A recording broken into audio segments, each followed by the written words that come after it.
AMANA Voice, the voice of trust. Brought to you by the American Muslim Association of North America. Each and every Sunday evening at 6 p.m. Each week we will bring to you issues confronting our community. Join us this Sunday at 6 p.m. for AMANA Voice, the voice of trust. Brought to you by your Muslim neighbors on WTPS 1080 AM, the People's Station.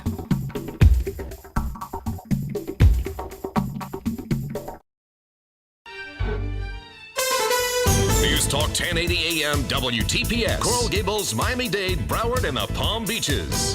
The People's Station. أعوذ بالله من الشيطان الرجيم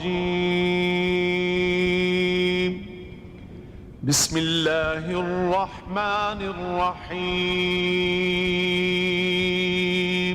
In the name of Allah, the Beneficent, the Merciful. الحمد لله رب العالمين الرحمن الرحيم مالك يوم الدين إياك نعبد وإياك نستعين اهدنا الصراط المستقيم صراط الذين أنعمت عليهم غير المغضوب عليهم ولا الضالين.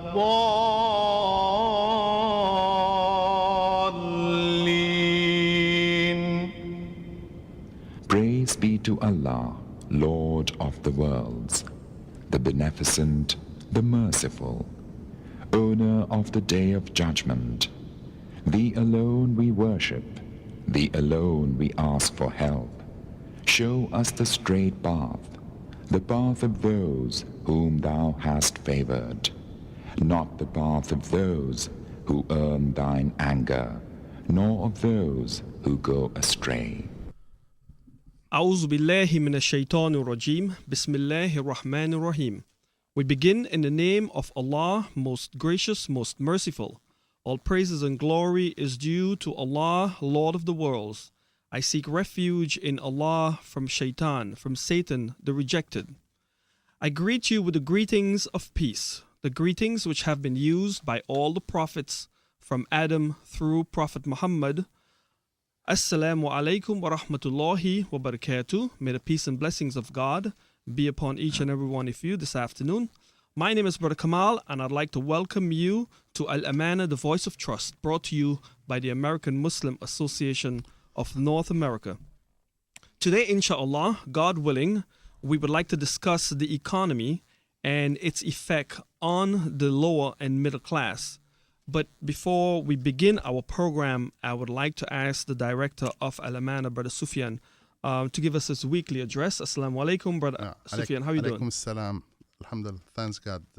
I'm all right. Thank you. Dear listener, good evening.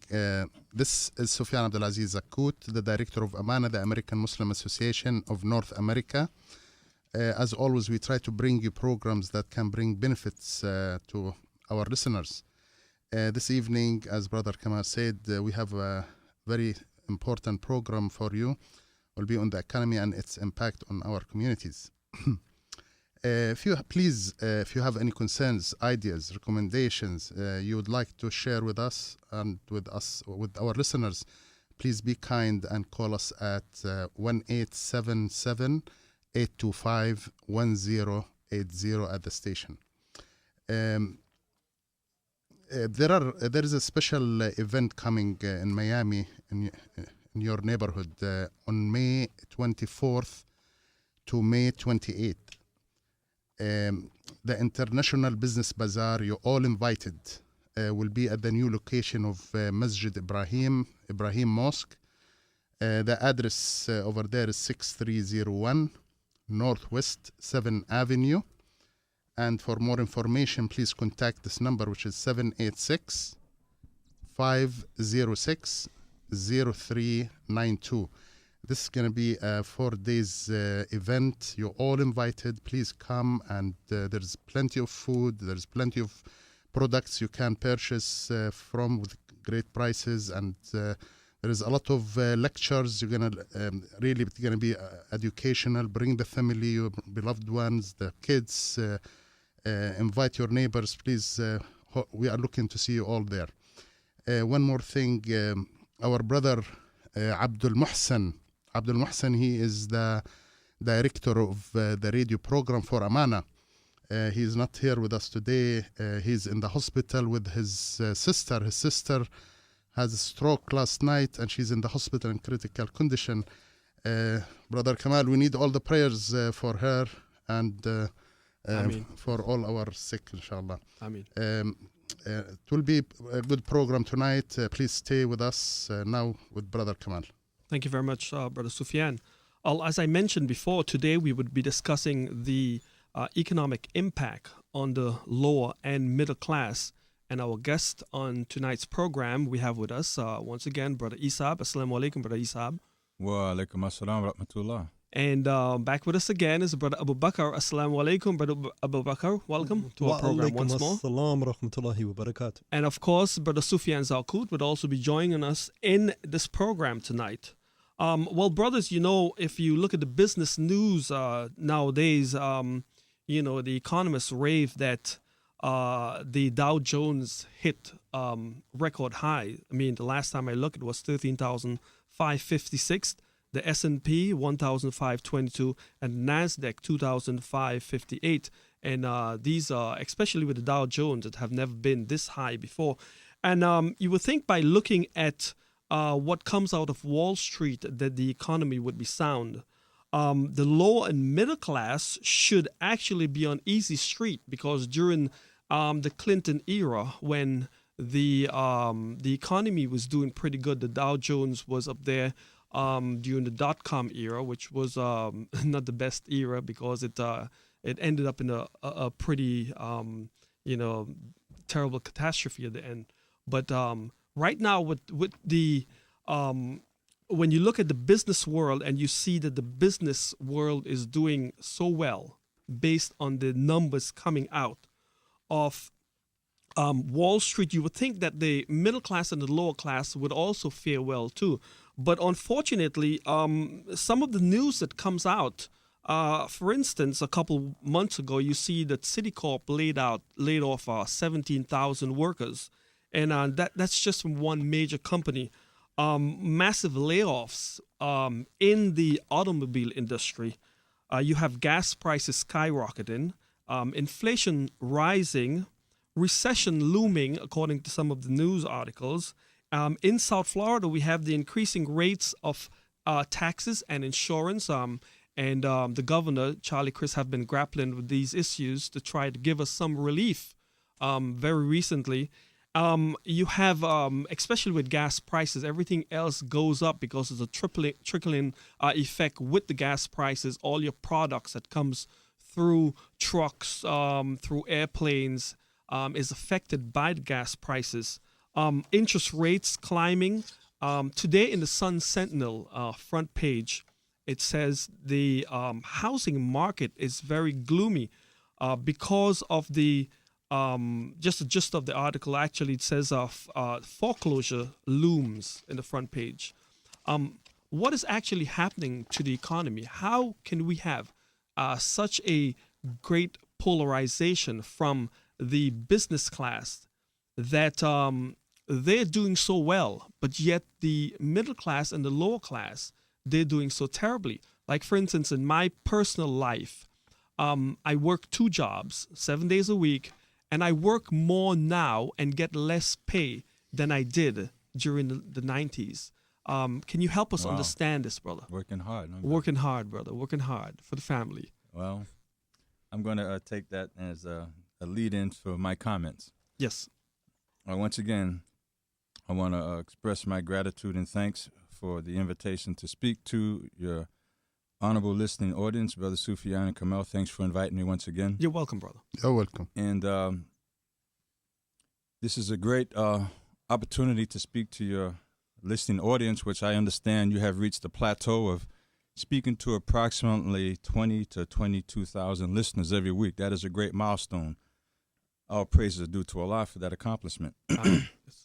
Today's topic the economy and its impact on our society is indeed an important issue for our times, and it must be under control to meet the needs of the masses instead of just the needs of the few and the privileged.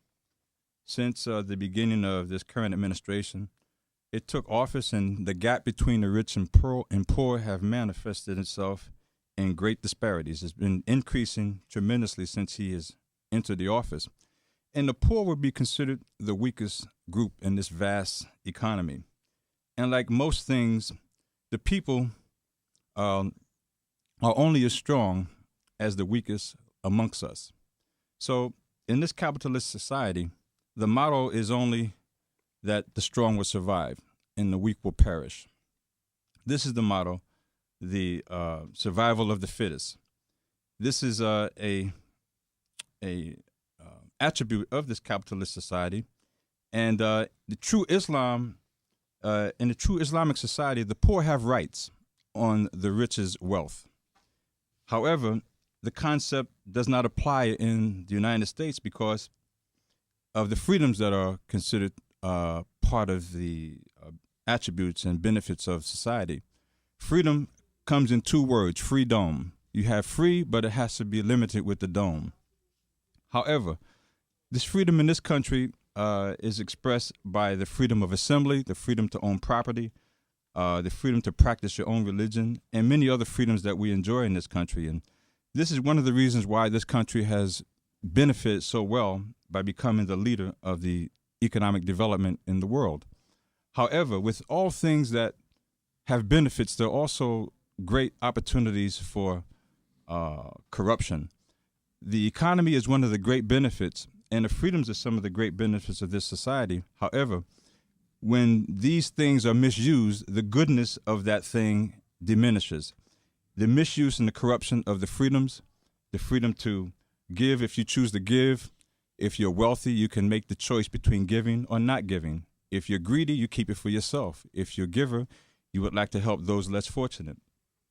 But this phenomenon of the wealthy and having the freedom to do whatever you choose is something that does not really trickle itself down to the what you refer to as the lower class. President Ronald Reagan had a concept called trickle-down economy. Trickle-down economy says you give the money to the wealthy and it will trickle down to those who need it on the lower level. That trickle-down economy was also referred to as voodoo economics because it doesn't work. And we can see that it doesn't work very clearly in the examples that you gave about stock markets doing well, but you have to work two jobs. Yes. It's not trickling down to you, is it, brother? Absolutely not. Okay, well, there's a reason for that. And I'm not even receiving the crumbs that fall off the master's table anymore. Well, there's a good reason for that. And we're all feeling the pinch. Yes, yes. As I said, Islam has a solution for this phenomena. And again, I would like to remind the audience that we believe as Muslims that the poor have rights on the wealth of the rich. And when we accept those rights, and with those who have accept the obligation to give to the poor and less fortunate, then this phenomena of the poor suffering while the rich flourish will not be in existence. Now, I'd like to explore that topic that you touched on just now, that the poor have rights. But I'd like to hear what Brother Abu Bakr have to say about the whole situation here.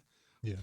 Well, part of the challenge is that many of the jobs are now being occupied by folks overseas. If you call an airline for reservations, very often you're calling over to the Philippines or to India. You mean the process of outsourcing?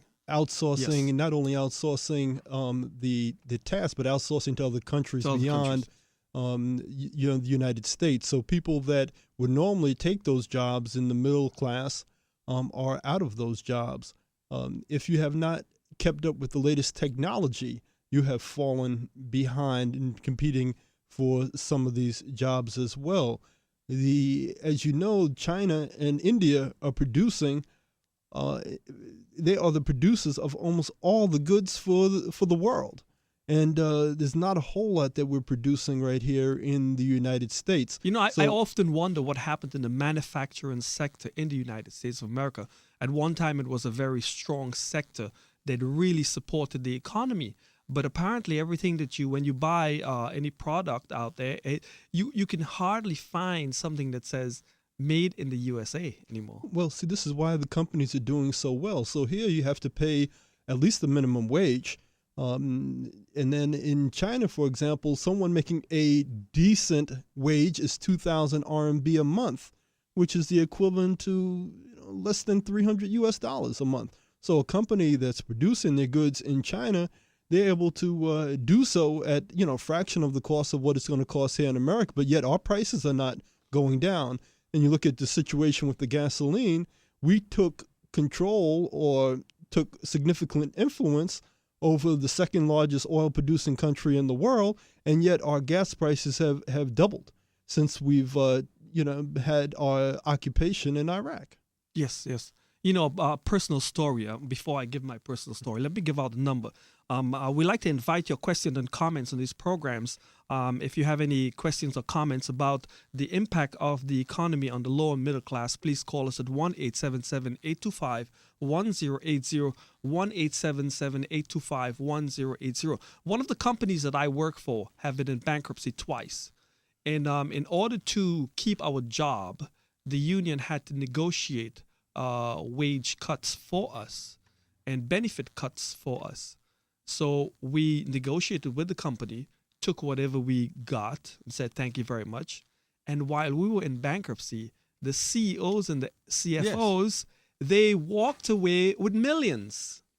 So we asked them, why are we taking pay cuts when they are walking away with millions? Well, it's in their contract to do that. So I often wonder, where do they get the money from that they can't pay us, who are the hardworking class of the company itself? But yet the CEOs, and I'm not bashing any CEOs, most of them actually are worth quite a lot and they do a lot for the company. But I think that there is it's very problematic when you look at someone walking away with millions and then others are being laid off and taking drastic pay cuts and and benefit cuts. Yes, Brother Isab. Yes, sir. You said you were very sincere when you said, where did they get the money from? Exactly. Well, I don't brother, know.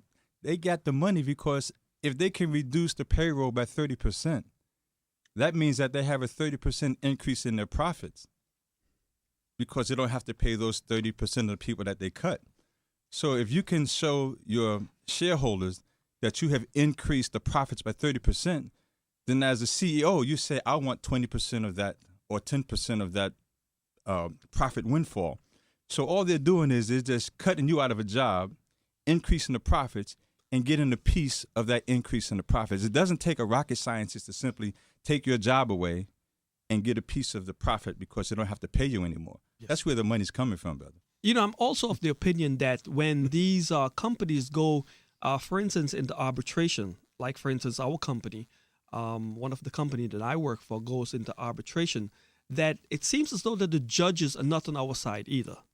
Because what happens is that if the judge looks at the financial, situation of the company itself, and they can see that a person in upper management is still getting their benefits every year, but we are in bankruptcy, and they have to give something back to the workers. They don't.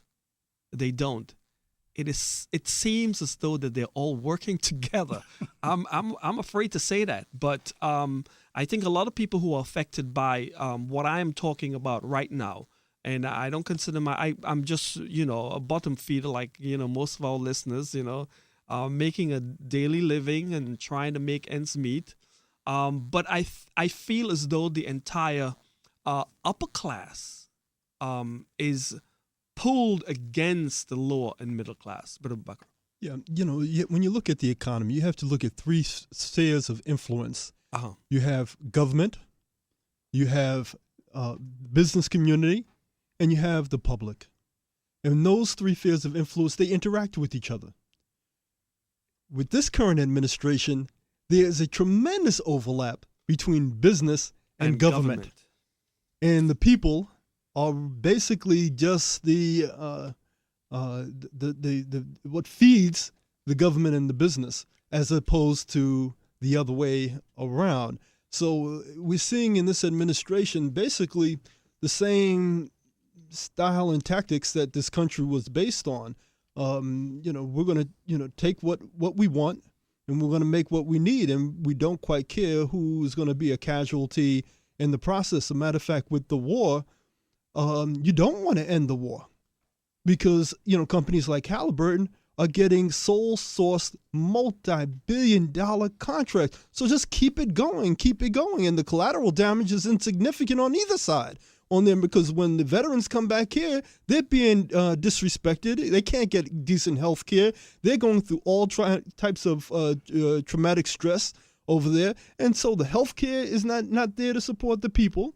The businesses and the governments are being controlled by only a few people, and the people that are on the bottom, they're just trying to make ends meet in this terrible economy. Now, I'd like to bring a little bit more politics into this, because, from past history, it's a known fact that the Democrats, when they're in power, that they're more likely to assist, and I'm saying more likely because I would not say that the Republicans do not assist the lower and middle class, but it is more likely the Democrats in power assist the lower and the middle class, and you have a lot more programs out there to assist the poor and the needy, rather than when the Republicans are in power. And this is very, very clear. I mean, you see that the Republicans are in power now, and you see the status of the economy, and you see that a lot of the programs for the poor and the needy out there have been cut off, pretty sad. Well, you like politics like I do, and you refer to Republicans versus Democrats. Some call it blue versus red. Some refer to as the elephant versus the donkey. I refer to it as the fox versus the wolf, because, it doesn't really matter how you get robbed, whether the fox robs you or whether the wolf robs you. Your pockets are going to be empty when they get done with you. It doesn't really matter. It's just a con game. The Dixiecrats versus the Republicans, it doesn't really matter.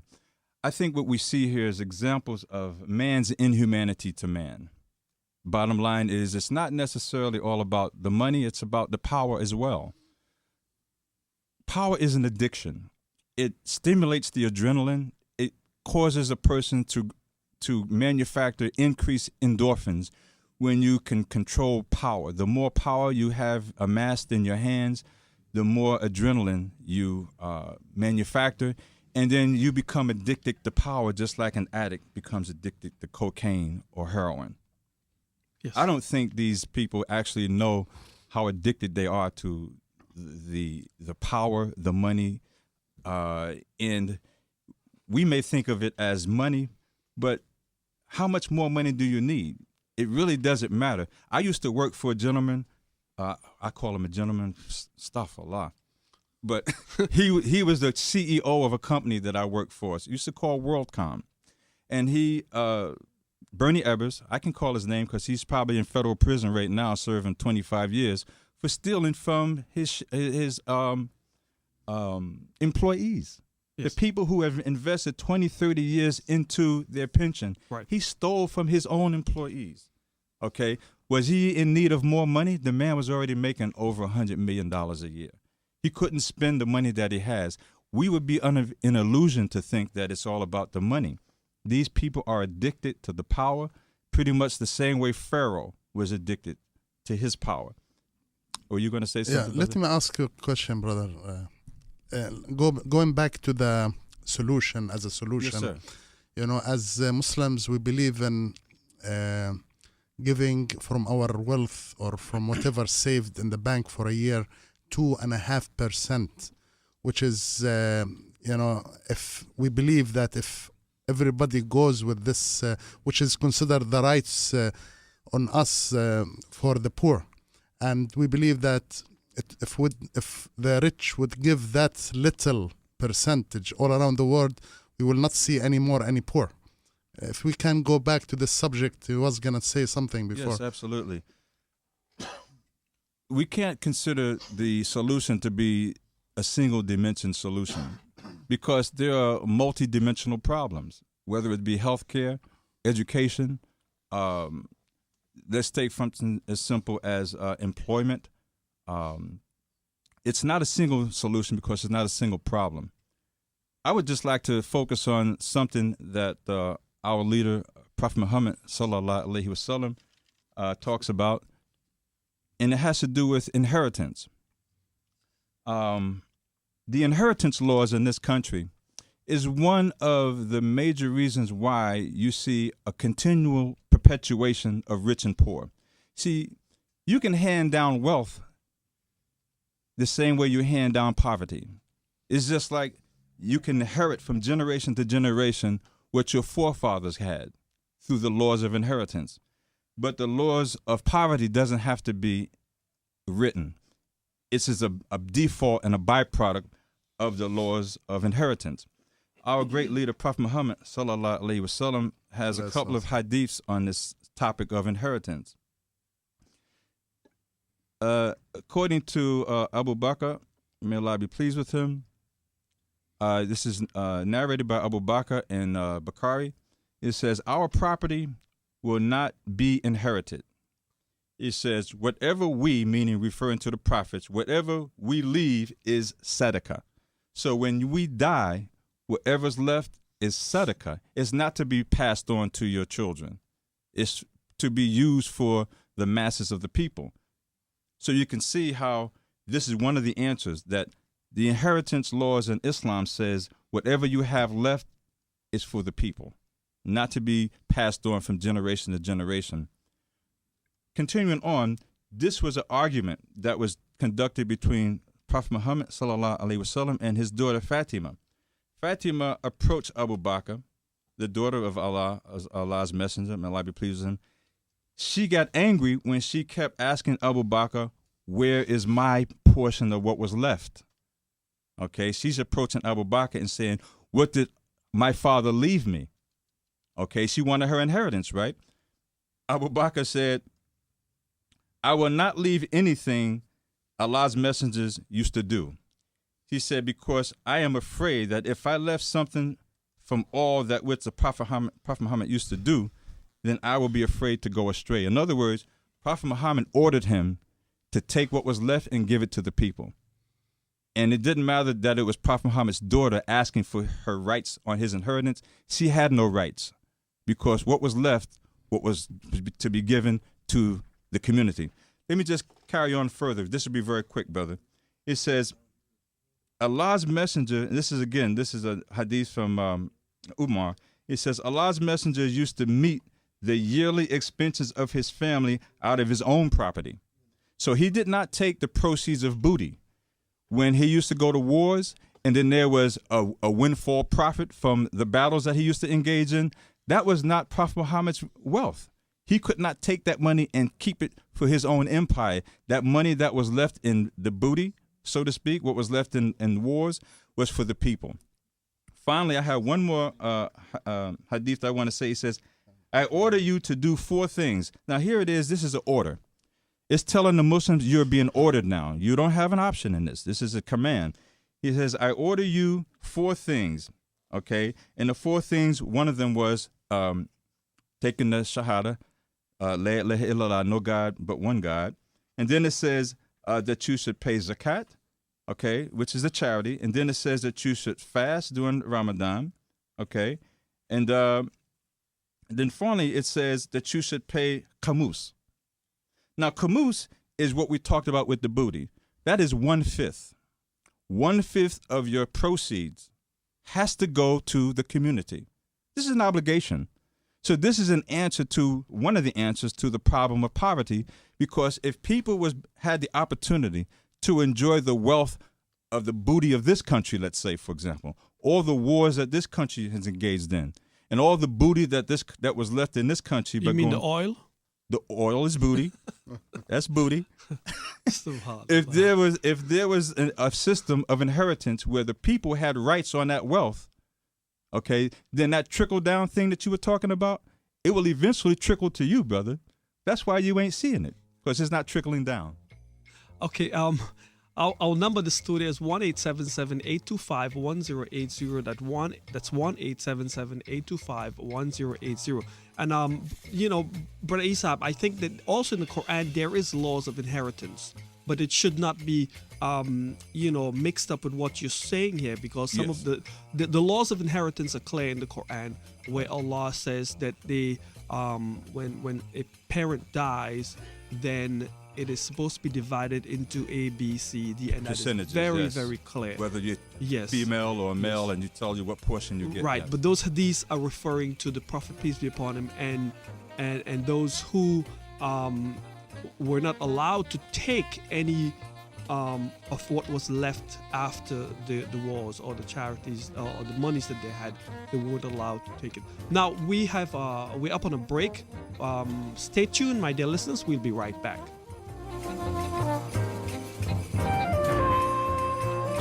News, talk, weather, and traffic on News Talk 1080 AM WTPS, the People's Station.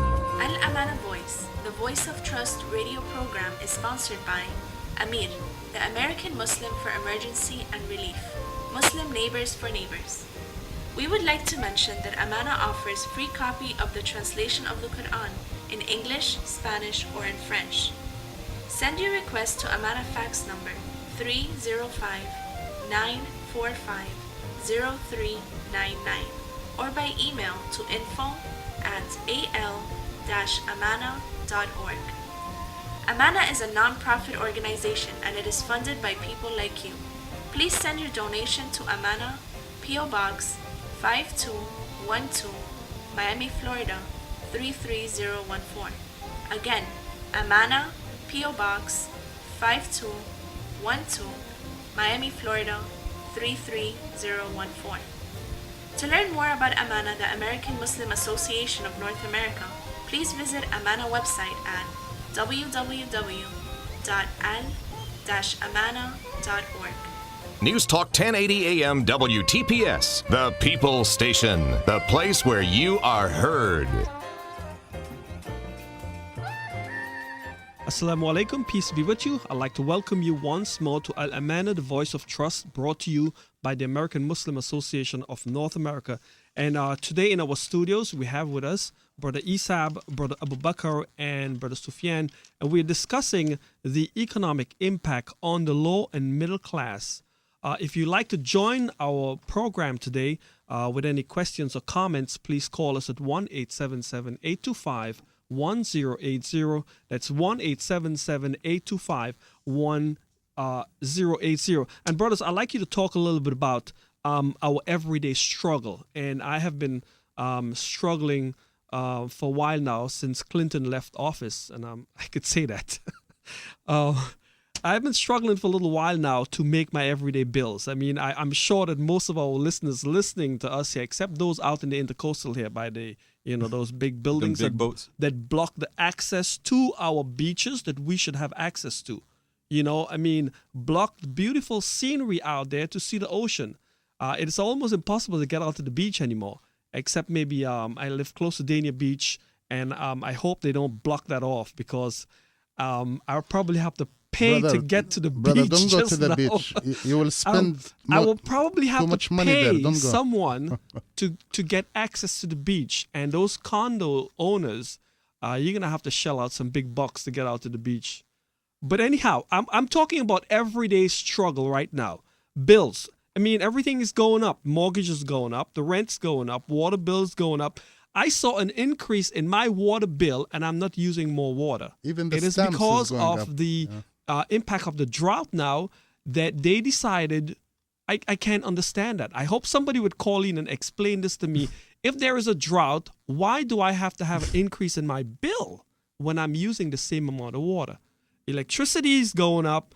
I mean, insurance is going. Insurance and taxes, that is just unbelievable now. I know a lot of the people that I talk to, Their taxes have doubled. House taxes, property taxes have doubled and even tripled. Insurance, well, you know what happens when hurricanes out there in the Atlantic. What happens to insurance? Everybody shakes, you know. Maybe they're gonna hike my insurance up for another 100%. You know, even just recently, stamps went up. Stamps, come on. Yeah, How that's much? true. Give me a break. 49 Stamps now? have gone up for Yeah, probably no unbelievable. reason Unbelievable. whatsoever. You know, let's just talk about this. Our number 1-877-825-1080, 1-877-825-1080. Please give us a call if you have any questions or comments about the economy. Brother Abubakar. Well, you know, one of the big challenges is that we don't have wealth creation systems. A lot of people are operating with the ideas, I've got mine, if I've got my four walls, my plasma TV, and my Lexus in the driveway, I've got mine, you've got to get yours. And, you know, particularly in the African-American community after integration, we lost a lot of the wealth creation systems that we had in place. You know, the whole idea that the ice was colder on the other side.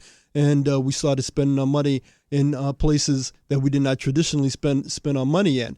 So we have to get back to wealth creation. Now, who was involved in this wealth creation system? Was it a government program or No, see, was that's- it done by locals? See, it was done by the people. By the people. You know, when I talked about those spheres of influence Yes. on the economy, it's done by the people. It's by, for example, you shall sell shirts, I sell pants. I buy my shirts from you, you buy your pants from me. So you We're circulate creating the wealth. wealth. The wealth is circulating. Yes. And what you can do is, and let me give you an example. At the Noor Islam Academy, we worked with the 9th grade economics class.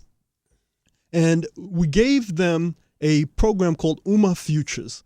And what they did is these 17 students, 9th grade students, they put $10 a month together for the 3 months of their term and invested that money in ice cream. They bought ice cream at half the price, wholesale, and then sold it after school for twice the price, at the retail price. They were able to raise enough money to buy sporting goods for the whole school. It was a wonderful program. Just by investing $10 a month with those 17 students. So look at this.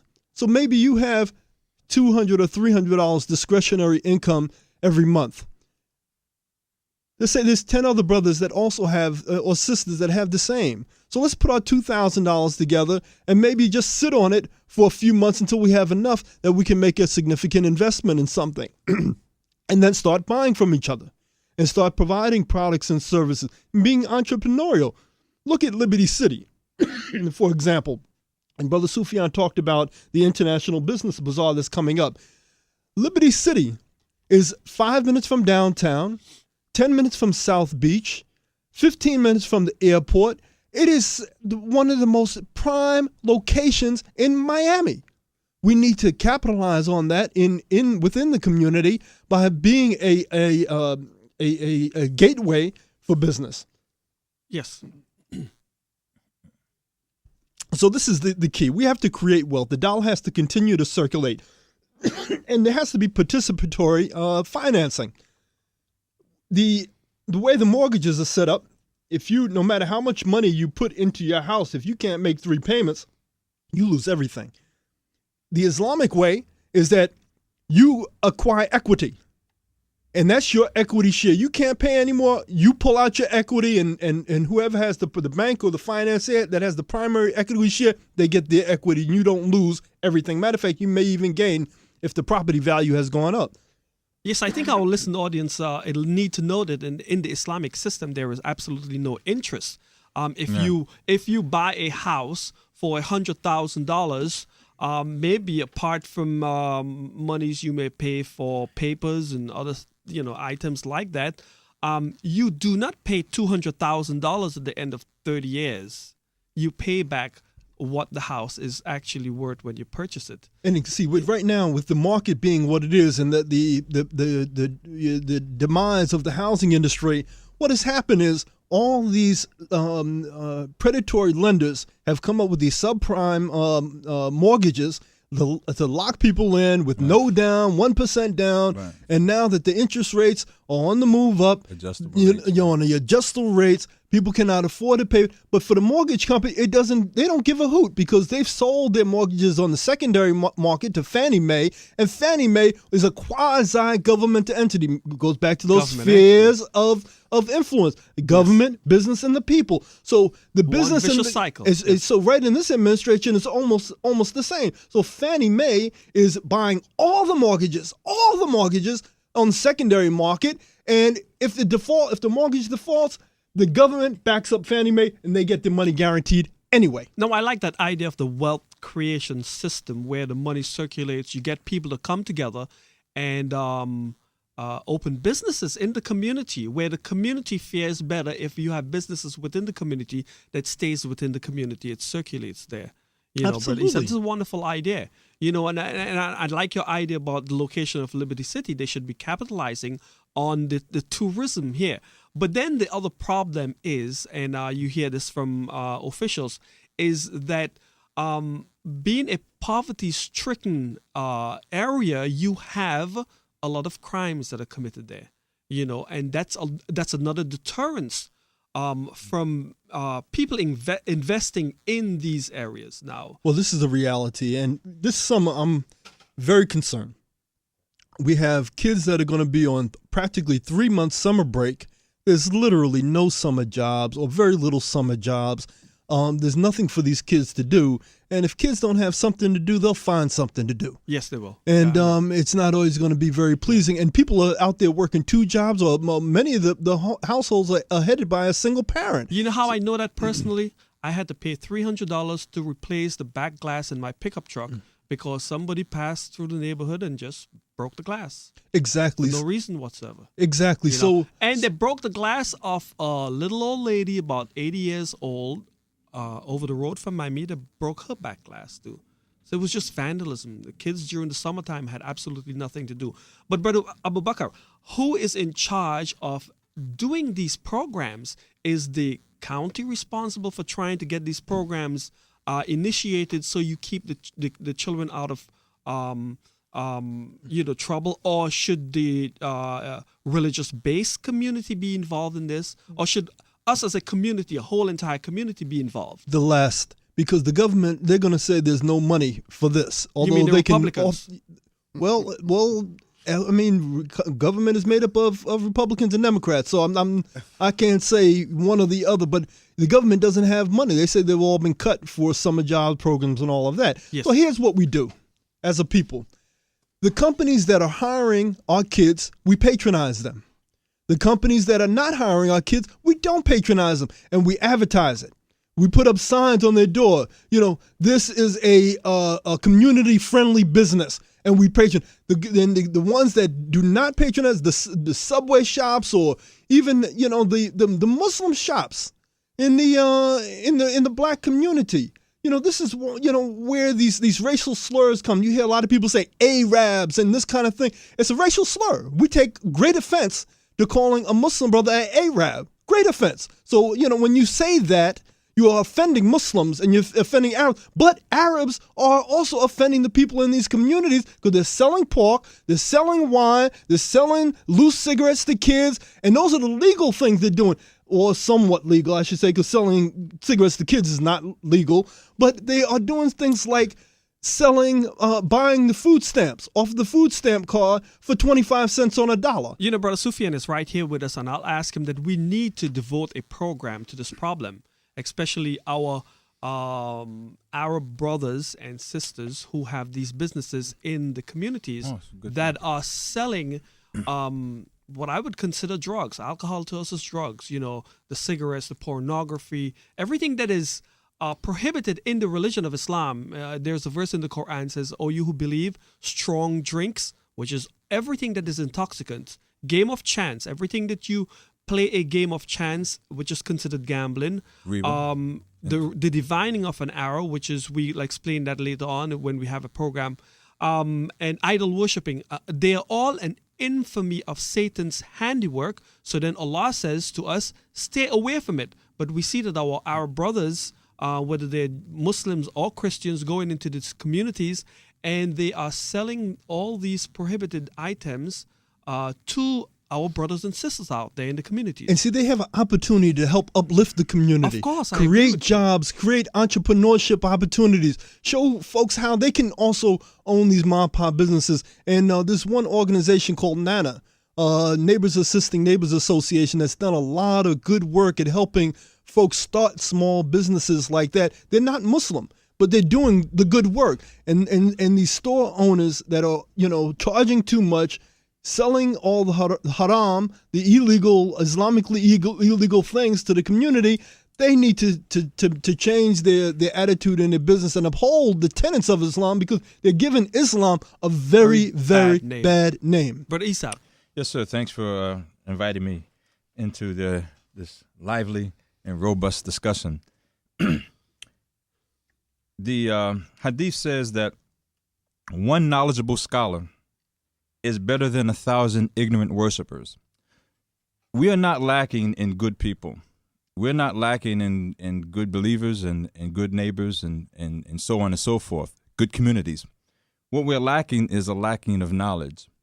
And hadith simply says that one of the ways to punish a people is not to take away their wealth, but take away those who would teach the truth, give them knowledge. One of the problems that we see is Brother Abu Bakr spoke about community several times on several different levels. Yes, sir. And you and the brother was going back and forth about communities, the Arab communities and the black communities and the community in Liberty City and so forth. The problem here is that there's so much fear going on. I believe it was Roosevelt who said there's nothing to fear but fear itself. There's so much fear that it makes it difficult for people to come together as communities. And that's one of the reasons why fear is marketed so much. If you can keep the people in fear, then you can keep them from coming together, because neighbors are afraid of neighbors, communities are afraid of communities. We can't work together as long as there's this proliferation of fear. So the counteract to this fear is that we have to find a way to get people to bring their guards down. If you are constantly in a state of defense and constant in a state of being afraid of your neighbors, you can't come together. You can't fix the problem. If we can find a way to get rid of the fear, and this administration manufactures fear. This administration is the grand wizard of making people afraid. That's why we get ourselves into the situation in the Middle East. This is the reason why we can't fix the racial problem in this country, because of fear. So the economic situations that we find in our communities, you asked about examples. This country leads the world in locking people up. For every 8 prisoners in the world, this country locks up at least 3 or 4 of them. There are more people locked up in prison in this country than any other place in the world. And the people who are in prison are not the ones who are the most vicious and the ones who are the most harmful to the community. It's the ones who are the weak ones. We talked about the lower class people. But I would like to allow the community to be mindful of the fact that it is not just an attack on the lower class. Sometimes when we're down here on the ground, we think that we're the only ones that's being abused and manipulated and taken advantage of. I can assure you that there's another war going on as well. That's a war on the middle class. I don't think, at least I don't qualify for what they would call a middle class family. What do you qualify for, brother? I qualify for a struggling lower class guy. A category by ourselves between middle and lower, huh? Yes, well, there is a different distinction between lower and middle class, but there is a war going on, and this war is raging in America. There's a book written out, and I'm not promoting his book, but it's called The War on the Middle Class. It's written by Lou Dobbs. He's a journalist and a commentator. And it says, let's read a quick note from the book. It says, the war is raging in America, a war that has engulfed our workplaces. We talked about the workplaces earlier, right? Yes. Our homes, okay, broken families. Our communities, again, communities, right? Our schools, educational system, right? And it is an undeclared war, okay? But the casualties continue to rise. the course grow out of control, and the long-term damage becomes even more alarming. That war is nothing less than an all-out assault on the middle class waged by a government that has become the instrument of corporate and special interests, by a business culture that is driven by the profit motive above all other considerations. Greed. Greed, okay, right. We talked about greed too, didn't we? And the media, okay, the media is the one that's promoting the fear, okay? The media that relies more on sensationalism than responsible reporting of the news. The consequences are as clear as they are undisputable. The loss of the manufacturing base, talked about that as well too, outsourcing, okay? The outsourcing of more and more jobs overseas, and the shocking decline in our educational standards. And out of control healthcare costs, can't even pay for your touch on that, you know? Yeah, that's another case we can talk about, Brother Sufyan, healthcare costs. Okay, and an ever widening gap between the haves and the have-nots. That's a war on the middle class. You know, I would like to just give a comment about a couple of comments. First of about your comment, Brother Asab, about the the fear between communities, which is our organization, AMANA, the American Muslim Association for North America, been working hard to bring communities together. See, the problem is, the solution is always outreach. The problem is fear always will bring two sides effects. The worst effects, which is it will bring violence. You know why? Because when you are fearing somebody, you have to try to either stay away and leave the area, or you have to attack in order to protect yourself, to fulfill your fear. And this is the reason reaching out to your neighbor, reaching out to your community members from all, doesn't matter if he is not Muslim, it's okay. Doesn't what he looks like, it doesn't matter. It doesn't matter how he looks like, how he's, where coming from. We all live in the same society. We should come together. We should, if we don't love each other, it's okay. At least we have to cope with each other and try to work with each other. How do we break through the fear, though? What do we do? And this is the reason, reaching out, you become familiar. People will understand you, what kind of person you are. And when you come closer to them, they will understand that you are just like anybody else. You are a human being, have feelings, and have same maybe goals that what they are having. Give us an example how we overcome the fear, though. One point about Abu Bakr, because the time is taking us. About the Arabs, and many Arabs, unfortunately, they are working in the grocery business. We cleared that before, and I would like to clear it. It is prohibited in Islam to sell alcohol, to sell pork, and all these. I know many Arabs. They are very good people, believe me, and they are trying actually to get out from this kind of business.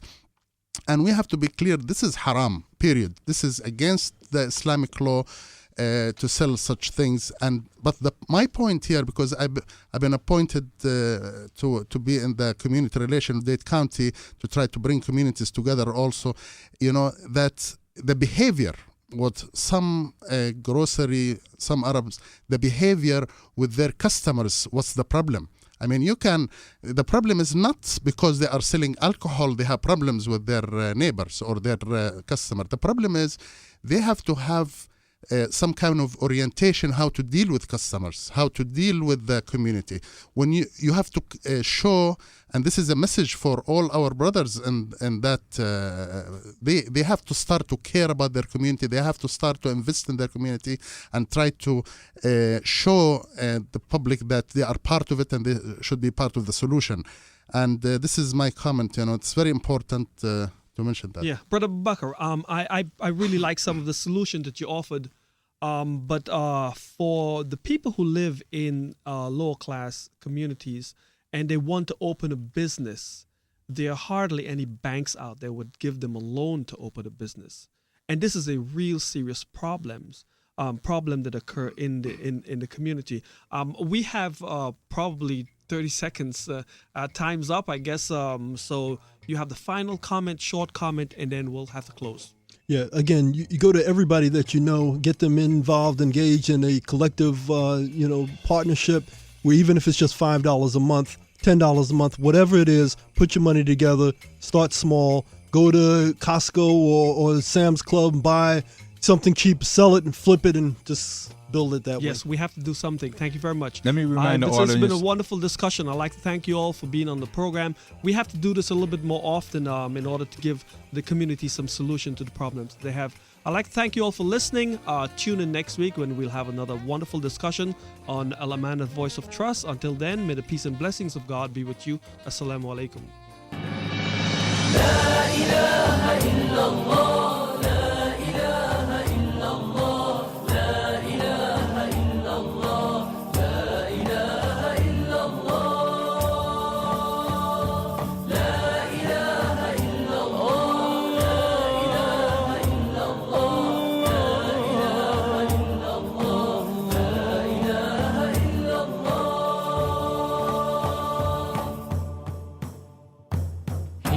Created the plants and trees. He created the birds and bees. He created the oceans and seas. Some of his many bounties. He made us on earth trustees to obey all his decrees. Oh Allah, have mercy, please. Clean away our heart's disease. جل الله في علا ما لنا رب سوى. جل الله في علا ما لنا رب سوى. جل الله في علا ما لنا.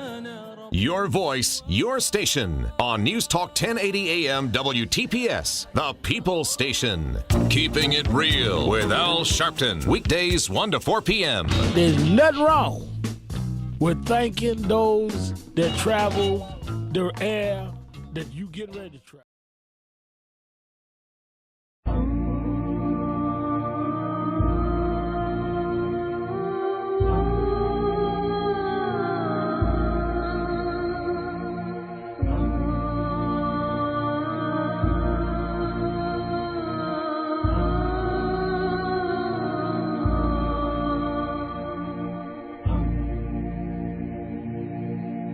طلع البدر علينا من ثنيات الوداع وجب الشكر علينا ما دعا لله داع ما دعا لله داع. Oh, the white moon rose over us from the valley of Wada, and we owe it to show gratefulness. Where the call is to Allah, where the call is to Allah. أيها المبعوث فينا جئت بالعمر المطاع جئت شرفت المدينة مرحبا يا خير دار مرحبا يا خير دار. Oh, you who are raised amongst us, coming with a word to be obeyed, you have brought to the certain nobleness. Welcome best scholars to God's way. Welcome best scholars to God's way. طلع البدر علينا من ثنيات